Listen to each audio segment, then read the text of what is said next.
RQ and Onic Esports, both drafts have been set this time. Thoughts? Let's see. I gotta say that Masha pick. I like the Masha because it's just focused on the Beatrix, and that is going to be also the main job description.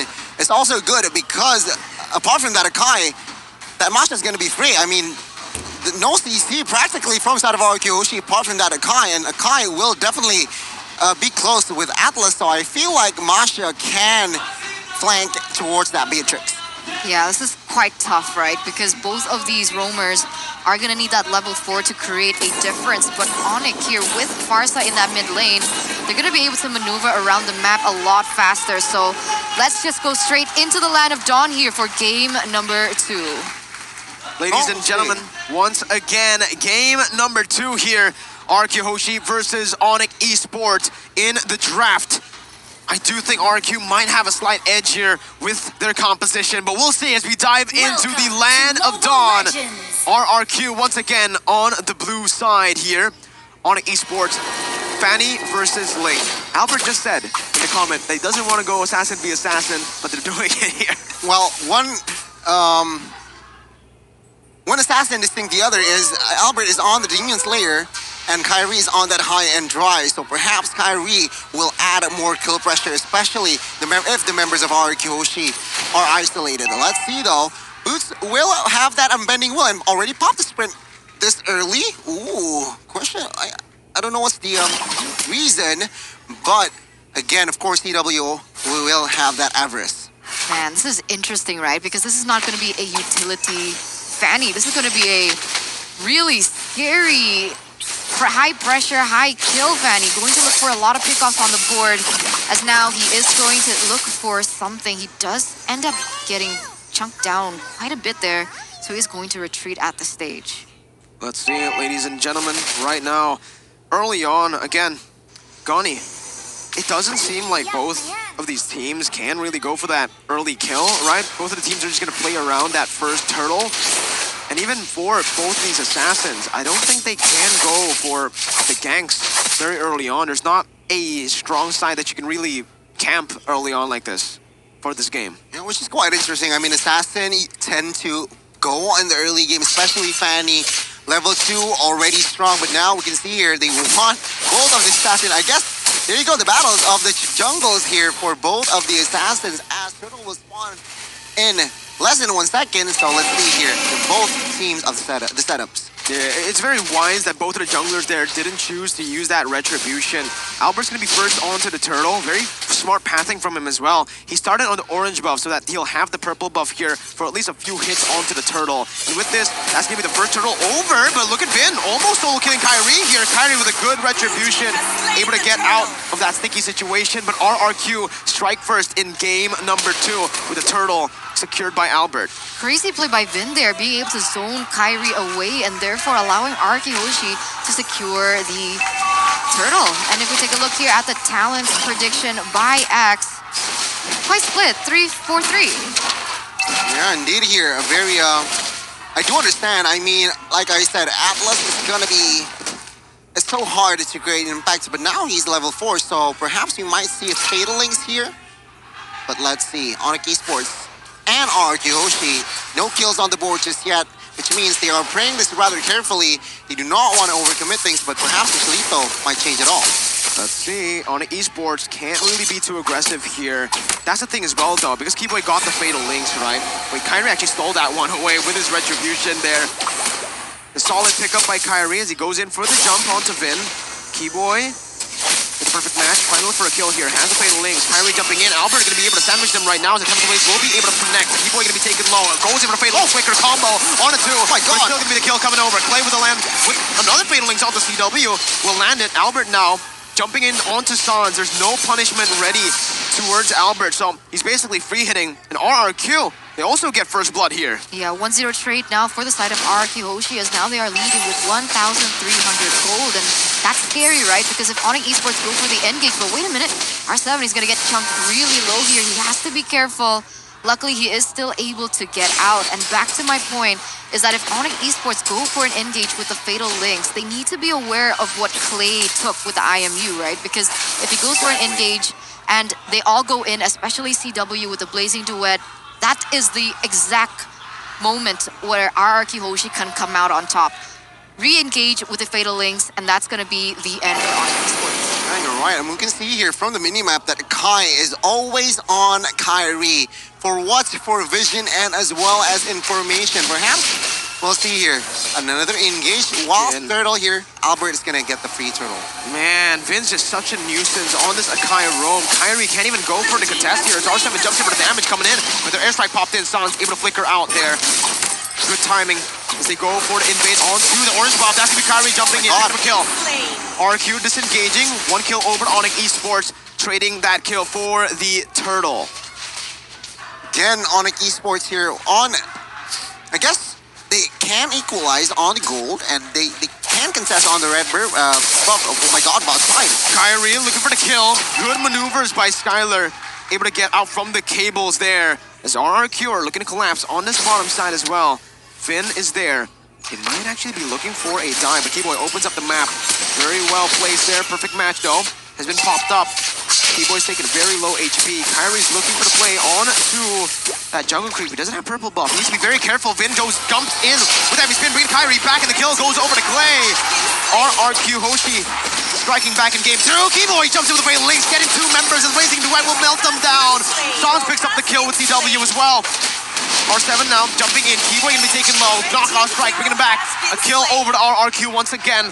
2 for 2 in the skirmish. Ooh, the Skylar damage at the last minute was also really beautifully well executed, being the damage that they actually really needed at that point. And if you guys are getting nervous looking at this match like I am, you guys can go ahead and check out Grab because there is a 90% discount.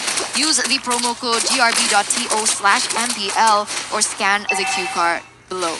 It's very clear that the Kai here in game 1 and game 2, his impact, this Akai impact is so evident. Different role though, but top side. Wow, Albert taking a lot of damage. Let's take a look at Pit and as well as Kyrie.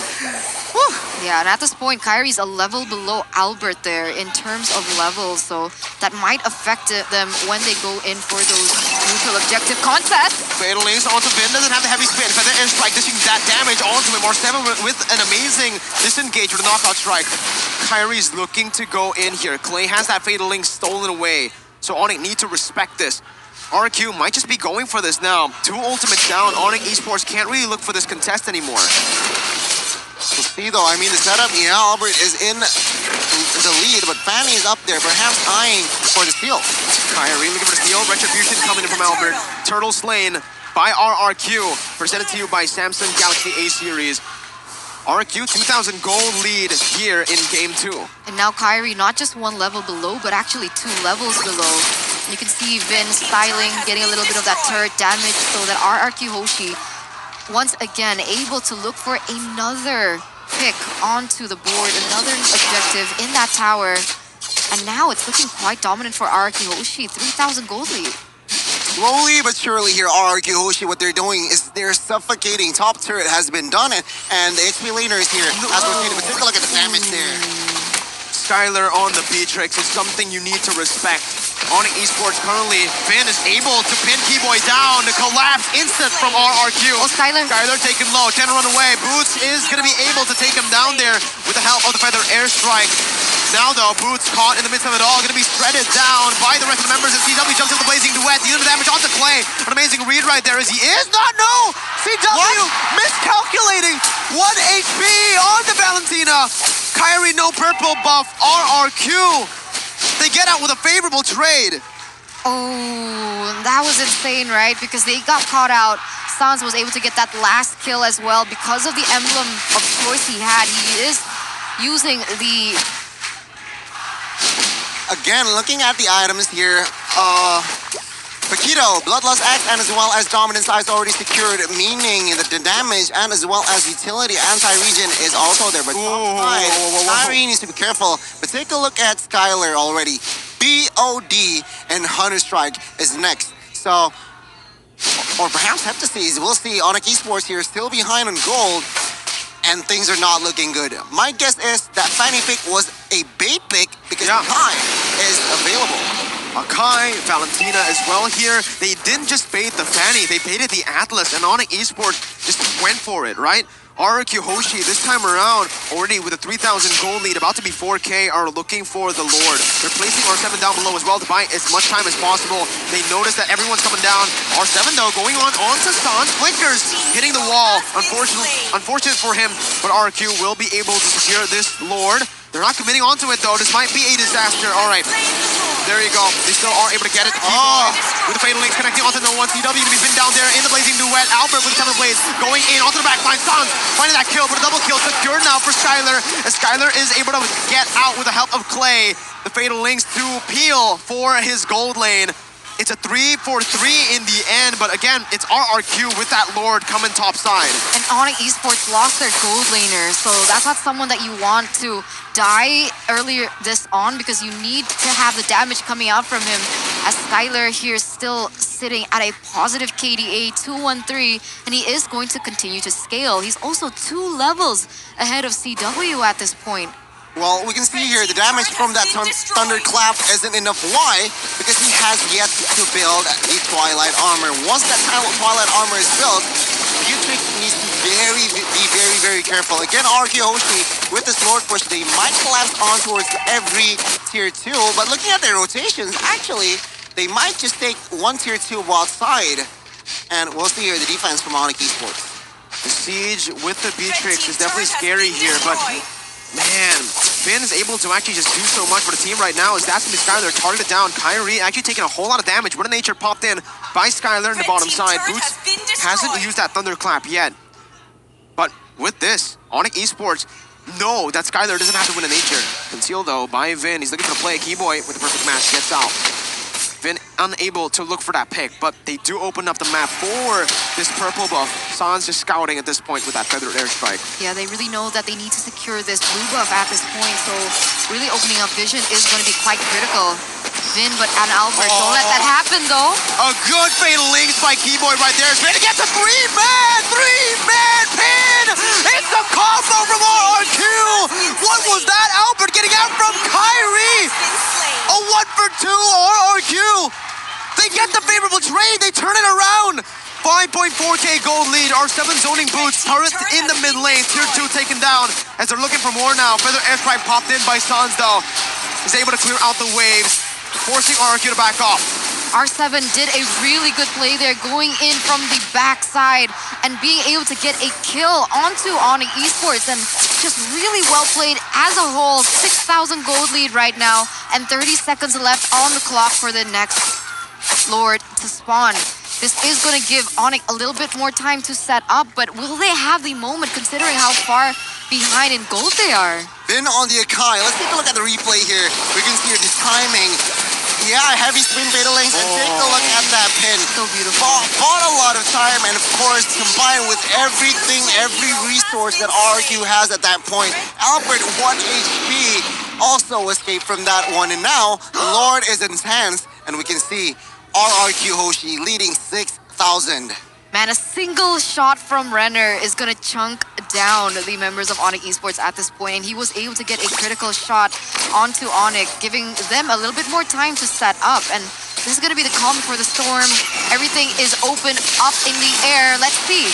Cameron Blaze as well. R7 finding a kill onto Sans. Keyboy with the fatal links, but it's only onto Finn, who has the heavy spin. Killing spree for Skylar. RRQ coming back in game 2. Kyrie zone away from his purple buff. This Akai roam. Everyone wrote it off. Everyone thought it's going to go to the jungle, but RRQ, this was it. This is the strategy that they were still hiding, that flex pick over the roam. You predicted correct here, Gani. Every time Keyboy wants to go in for the fatal links, it gets instantly cancelled by the ultimate coming in from Vin. It's so insane, as now they're going in for the siege for RRQ Hoshi. That's mid lane. Base turret taken down with the enhanced Lord. They're looking for that bottom side. Skylar going for that render shot onto Keyboy, hooking him down. Kyrie putting some damage on towards Albert, but that bottom side base turret will fall. Keyboy looking for that flank play. trying to sandwich Vin, but he won't be able to commit onto that Panda. Vin gets out, topside gets taken down. Onic Esports, they lost all 3 base turrets with the first enhanced Lord push from RRQ. And notice that RRQ Hoshi has not lost a single turret either. So this is like deja vu from game number 1, but these situations have been reversed. An Uno reverse card here by RRQ Hoshi. Onic Esports here. They were leading in game 1 with 10,000, and take a look at now game 2. RRQ Hoshi saying, "We got your revenge." They are leading 10,000 gold lead as well here in the 14th minute. And as it progresses, translates to the items as well here. Athena for Kai, adding more sustainability. And take a look, BOD for both Skylar and as well as Albert. It adds more kill pressure, and added that Hunter Strike already built from that Paquito. Sounds to be careful. Oh, Purple Wolf taking away. Clay with the fatal links onto 3. Got one of a heavy spin. Double blade popped in. Sans gonna be able to actually be zoned out here. It's a disaster for Onic Esports. 2 members taken down. Bullets gonna be melted down as well by R7 and Albert. Render shot not connecting, but it doesn't need to. Albert finds the kill. An 11,000 gold lead here. 15 minutes in. RRQ looking for that close. Sans and Kyrie left to the fan. Kyrie jumping onto Albert, but gets sliced. Sans all alone, taken out, wipe out for RRQ as they equalize in game 2.